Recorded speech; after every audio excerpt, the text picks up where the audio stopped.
एक बार की बात होती है, एक कंट्री होती है जिसका नाम है कोई भी एक कंट्री है, लेट सपोज ABC नाम की एक कंट्री होती है। इस कंट्री की जो टोटल पॉपुलेशन होती है वो होती है 2000 एंड यहाँ पे एक मोबाइल की शॉप होती है, मोबाइल शॉप होती है। अब एक बार क्या होता है, ये हमारे इंडिया की तरह पुअर कंट्री होती है। तो एक बार क्या होता है कि इस देश की गवर्नमेंट आती है और आकर कहती है कि हमारा देश इतना गरीब क्यों है, हम सभी के अकाउंट में 75,000 रुपीज़ डिपॉजिट कर रहे हैं ताकि हर कोई अपना फ़ोन परचेस कर पाए। एंड यहाँ 75,000 की फ़ोन की प्राइस चल रही होती है। तो यहाँ लाइन लग जाती है बहुत लंबी एंड सारे फ़ोन्स जो है वो जल्दी जल्दी बिकने लगते हैं, सेल होने लगते हैं एंड स्टॉक जो है शॉपकीपर का वो ख़त्म हो जाता है। अब शॉपकीपर फिर से रिफ़िल करवाता है स्टॉक्स को एंड फिर उसी तेज़ी से फ़ोन्स बिकने लगते हैं। तो यहाँ पर जी ललचाए रहा ना जाए, शॉपकीपर कहता है मैं इस फ़ोन को 75,000 में नहीं बेच रहा, मैं तो इसकी प्राइस बढ़ा रहा हूँ। एंड प्राइस बढ़ा के उसने लेट सपोज कर दी 80,000 प्राइस कर दी। बट तो इसमें से कुछ लोग अब वापस चले गए जो अफोर्ड नहीं कर सकते इस फ़ोन को इस प्राइस पे, बट फिर भी काफ़ी लोग बचे जो कि इस फ़ोन को अफोर्ड कर सकते थे इस प्राइस पे। तो वो अभी भी लाइन में लगे हुए हैं। फिर और फ़ोन बिकते हैं, फिर से स्टॉक रिफ़िल होता है एंड सेम प्रोसेस चलती है। एंड अगेन थोड़े टाइम बाद जाके फिर शॉपकीपर बोलता है मैं अब इस प्राइस पर भी इस फ़ोन को नहीं बेचता, मैं फिर से इसकी प्राइस बढ़ा के कर रहा हूँ 90,000। अब और लोग कम हो जाते हैं फ़ोन को परचेस करने वाले। अब फिर भी कुछ लोग और भी बचते, तो फिर परचेस करते करते फिर शॉपकीपर बोलता है मैं इस फ़ोन की प्राइस और बढ़ा रहा हूँ। अब मैं ना इसकी जो प्राइस कर रहा हूँ वो कर रहा हूँ 1 लाख, 1 लाख रुपीज़ में इस फ़ोन की प्राइस कर रहा हूँ। तो यहाँ पे इस एग्जाम्पल के अंदर क्या हुआ, यहाँ गवर्नमेंट ने बहुत ज़्यादा मनी दे दी मार्केट के अंदर। तो इससे जो अब देखो सप्लाई तो लिमिटेड है, रिसोर्सेज लिमिटेड है, जो फ़ोन्स है वो लिमिटेड है, तो सप्लाई जो है वो लिमिटेड है, बट मनी जो है वो अनलिमिटेड हो गई। बिकॉज सभी के पास में प्रिंट करके दे दिए गवर्नमेंट ने, सभी के पास पैसा आ गए, तो मनी अनलिमिटेड हो गई बट सप्लाई लिमिटेड है। तो यहाँ पे मनी अनलिमिटेड हो गई, इट मीन्स कि इसकी जो डिमांड थी, डिमांड यहाँ पे इंक्रीज हो गई, बट बिकॉज सप्लाई लिमिटेड है तो सप्लाई यहाँ पे कम हो गई। तो इसकी वजह से प्राइसेस बढ़ गए, इन्फ्लेशन बढ़ गया, राइट। इन्फ्लेशन बढ़ गया यानी महंगाई बढ़ गया। इन्फ्लेशन क्या होता है इसके बारे में अगर और डिटेल में जानना है तो मैं इसके ऊपर एक वीडियो बनाई है, आप उस ऊपर आई बटन में या नीचे डिस्क्रिप्शन या कमेंट बॉक्स में लिंक मिल जाएगा, वहाँ से जाकर आप डेफिनेटली चेकआउट कर सकते हैं। अब क्या हुआ इस केस के अंदर, यहाँ पे इन्फ्लेशन बढ़ गया एंड ऐसा सभी चीज़ों के साथ हुआ, केवल एक फ़ोन की दुकान तो थी ही नहीं। तो अब इसको थोड़ा प्रैक्टिकली समझते हैं। हम में से कई लोगों के मन में क्वेश्चन आता है कि why government don't print money, government बहुत सारा पैसा प्रिंट करके वो सभी को क्यों नहीं बांट देगी, तो ये सारा जो पॉवर्टी है वही ख़त्म हो जाएगी। बट इन एक्चुअल ऐसा कुछ भी नहीं होगा, इससे पॉवर्टी और ज़्यादा बढ़ेगी। बिकॉज इससे फिर आ जाएगा कंडीशन हाइपर इन्फ्लेशन का, जैसा इस एग्जाम्पल के अंदर हुआ। अब इसको थोड़ा सा और मैं डिटेल में आपको एक्सप्लेन करता हूँ। सो इसको और भी डिटेल में मैं आपको थोड़ा सा एक्सप्लेन करने के लिए मैं एग्जांपल लूँगा। जैसे मेरे हाथ में ये 500 रुपीज़ की नोट है। अब ये 500 रुपीज़ की नोट मेरे पास में, इसकी वैल्यू क्या है, ये नोट में क्यों रख रहा हूँ, व्हाट इज़ इट्स वैल्यू। इसकी वैल्यू है अगर ये नोट में कहीं भी लेके जा रहा हूँ मार्केट के अंदर, कोई सब्ज़ी मान लो मैं लेने जा रहा हूँ, तो मुझसे जो वो सब्ज़ी वाला है, जो वेजिटेबल शॉप ऑनर है, वो मुझसे ये एक्सेप्ट कर रहा है। इस वजह से इसकी वैल्यू, इस वजह से मैं इसको रख रहा हूँ कि मैं इसे मार्केट में लेके जाऊँगा, मैं इससे कुछ भी परचेस कर सकता हूँ, कोई भी सब्ज़ी खरीद सकता हूँ। तो इस वजह से वेजिटेबल वाला चूँकि मुझसे 500 रुपीज़ की नोट एक्सेप्ट कर रहा है। अब वो ये क्यों एक्सेप्ट कर रहा है, तो इससे वो हो सकता है कि इससे हो सकता है वो अपने बच्चों को अच्छे स्कूल्स के अंदर पढ़ा पाए। अब वो स्कूल इसको एक्सेप्ट कर रहा है, इस वजह से शॉपकीपर मुझसे ये नोट एक्सेप्ट कर रहा है। स्कूल क्यों एक्सेप्ट कर रहा है, बिकॉज इस प्राइस पर जो टीचर है वो स्कूल में पढ़ाने के लिए रेडी है इस 500 रुपीज़ की नोट में। अब टीचर क्यों एक्सेप्ट कर रहा है, बिकॉज टीचर इससे अपना कोई भी राशन या कुछ भी ला सकता है अपने घर के लिए, तो इससे वो अपना राशन या कुछ भी परचेस कर सकता है। तो बिकॉज ये उससे एक्सेप्ट कर रहा है टीचर से, एंड टीचर एक्सेप्ट कर रहा है स्कूल से, एंड स्कूल एक्सेप्ट कर रहा है वेजिटेबल वाले से, इस वजह से वेजिटेबल वाला एक्सेप्ट कर रहा है मुझसे। तो इस वजह से इस 500 की नोट की वैल्यू है। अब कल को लेट सपोज ये नोट में थोड़ा मेरे कहीं तो कल को क्या होता है कि जो स्कूल है या फिर टीचर है, मान लेते हैं टीचर आता है, टीचर कहता है कि मैं 500 रुपीज़ के नोट को एक्सेप्ट नहीं करूँगा। अब चूंकि टीचर इसको एक्सेप्ट नहीं करेगा तो स्कूल ऑब्वियसली बात है ये नोट एक्सेप्ट नहीं करेगा, बिकॉज टीचर एक्सेप्ट नहीं कर रहा तो फिर स्कूल इसको एक्सेप्ट नहीं करेगा। अगर स्कूल एक्सेप्ट नहीं करेगा तो वेजिटेबल वाला मुझसे एक्सेप्ट नहीं करेगा इस 500 रुपीज़ की नोट को। अब यहाँ पे कॉमेंट के अंदर अपने 1.5 अकल मत लगाने लग जाना कि हम 200 के नोट दे देंगे, 100 के नोट दे देंगे। मैं जस्ट एग्जाम्पल के लिए आपको समझा रहा हूँ। तो वेजिटेबल वाला अगर मुझसे एक्सेप्ट नहीं करेगा तो मेरे पास इस 500 की नोट की कोई वैल्यू ही नहीं, उसकी वैल्यू खत्म हो गई, मनी ने अपनी वैल्यू को लूज़ कर दिया, राइट।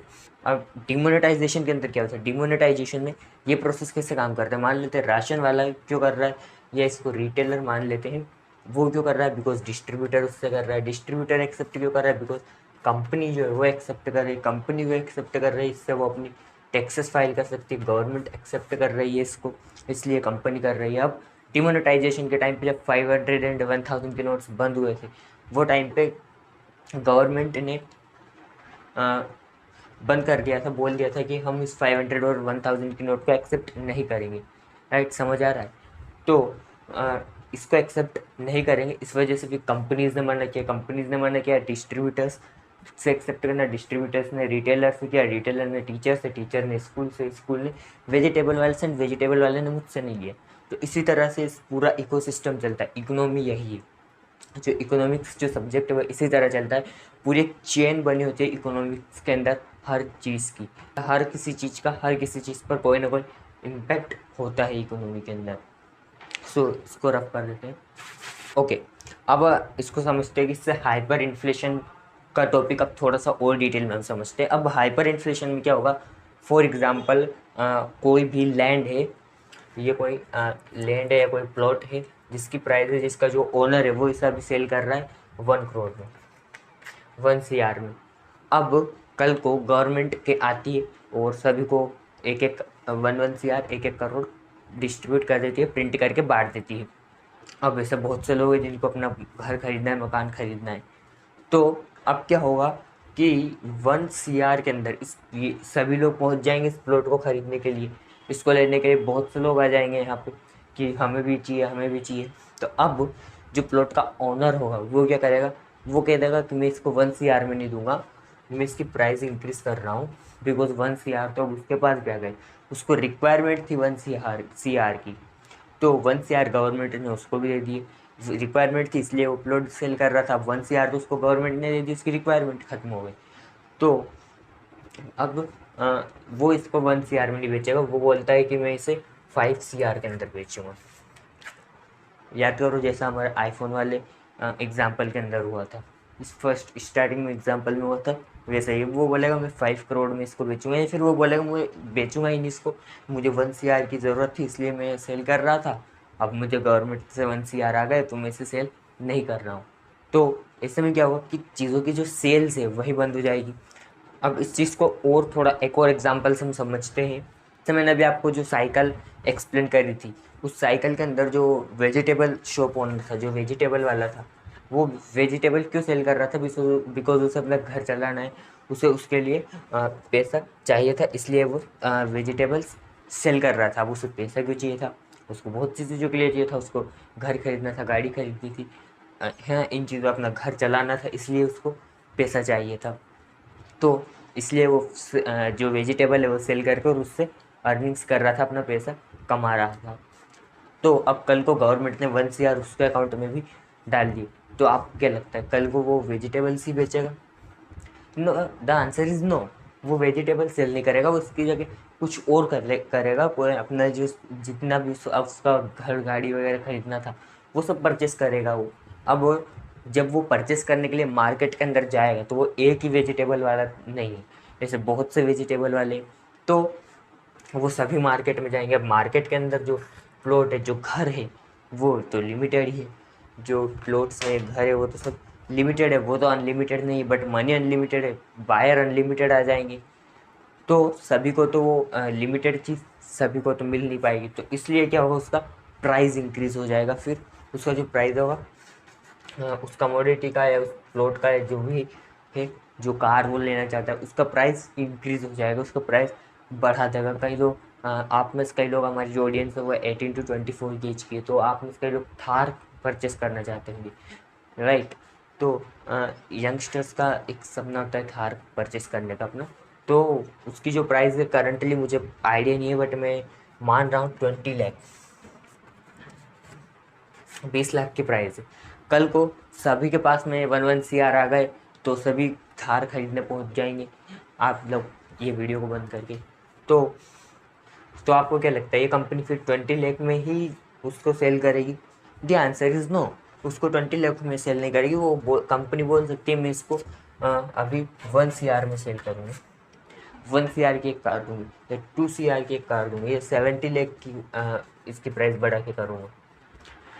वो अपनी प्राइसेस को इंक्रीज करेगी बिकॉज उसके पास डिमांड ज़्यादा आ गई, बायर उसके पास में ज़्यादा आ गए हैं। तो इसी तरह से सभी चीज़ों के साथ होगा, सभी कमोडिटीज़ के साथ होगा। वेन जब यही इन्फ्लेशन 50% के रेट से ऊपर चला जाता है तो केस आ जाता है हाइपर इन्फ्लेशन का। हाइपर इन्फ्लेशन का सभी चीज़ें इतनी महंगी हो जाती हैं, इतना इन्फ्लेशन बढ़ जाता है, हर चीज़ इतनी महंगी हो जाती है कि उन्हें अफोर्ड कर पाना बहुत मुश्किल हो जाता है। अब आप बोलोगे ठीक है ये तो सब थ्योरेटिकल बातें, क्या इसका कोई प्रैक्टिकल एग्जाम्पल है, प्रैक्टिकल में ऐसा हुआ हो तो बताओ। ऑफकोर्स हुआ है, प्रैक्टिकल के अंदर भी कई सारे एग्जाम्पल इसके हैं। प्रैक्टिकल के अंदर आपके सामने एग्जाम्पल है चाइना, आपके सामने एग्जाम्पल है श्रीलंका। ऑफकोर्स श्रीलंका के अंदर केस थोड़ा सा उल्टा था, बट हाइपर इन्फ्लेशन वहाँ भी आया था। एग्जाम्पल आपके सामने Venezuela, latest example Venezuela. Example आपके सामने स्विट्ज़रलैंड, आपने कई लोगों को जाना होगा, स्विट्ज़रलैंड। एग्जाम्पल आपके सामने है जिम्बाब्वे, एंड इनफैक्ट जिम्बाब्वे में यह इन्फ्लेशन 50% से अबाव में हाइपर इन्फ्लेशन माना जाता है, बट जिम्बाब्वे के अंदर ये जो इन्फ्लेशन है ये इतना ज़्यादा बढ़ गया था, इन्फ्लेशन का रेट वहाँ पर हो गया था 89.76 ट्रिलियन % से इन्फ्लेशन जिम्बाब्वे के अंदर बढ़ गया था एक टाइम पर। Do you know how much is 89.766 trillion?